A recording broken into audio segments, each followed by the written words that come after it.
africain. Le point le plus bas du continent africain se situe au lac Assal à Djibouti, à 153 mètres en dessous du niveau de la mer. C'est en Ouganda qu'on peut observer la dernière population de gorilles des montagnes. Même si ces grands primates ont subi de fortes vagues de braconnage, sa population augmente grâce à l'action d'organismes qui veillent à sa protection. Aujourd'hui, on en compte 604 contre 480 en 2010. Cameroun vient du portugais Rio de Camaroes qui signifie rivière de crevettes. Le mot Tanzanie est un mot valise créé à partir de la première syllabe de Tanganyika et de la première syllabe de Zanzibar, le nom des deux pays qui ont fusionné pour former l'état actuel. Madagascar est en fait immense et on ne s'en rend pas forcément compte. Le pays fait 587 040 km², alors que la France métropolitaine en fait 551 695. La guerre la plus courte du monde a opposé l'Empire britannique au sultanat de Zanzibar sur l'île de Zanzibar le 27 août 1896.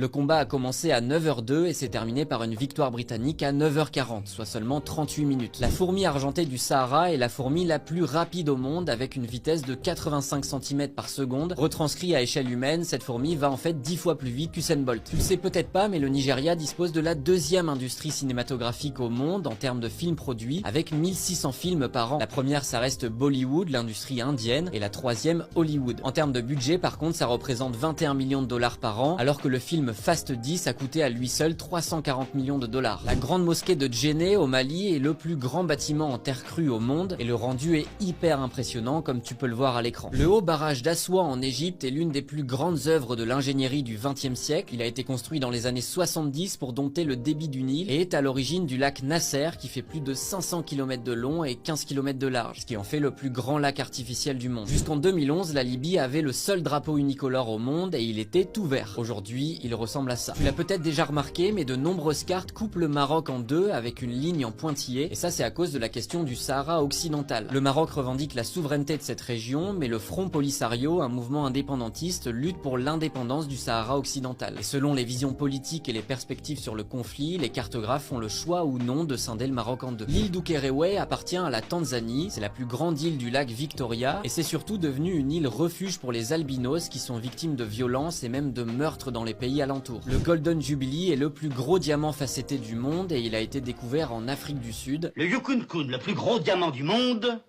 il est là. Il fait un poids de 545,67 carats et est aujourd'hui la propriété du roi de Thaïlande. Il est d'ailleurs exposé au Royal Museum de Bangkok. Originaire du Sahel, le vautour de Rupel est l'oiseau ayant la plus haute altitude de vol, avec un exemple certifié à plus de 11 000 mètres de haut, soit autant que certains avions. Dans le monde, il existe un seul endroit où deux capitales se trouvent sur les rives opposées d'un fleuve et se font face, et c'est ici, entre la République du Congo et la République démocratique du Congo. Tu peux ainsi voir les capitales Brazzaville et Kinshasa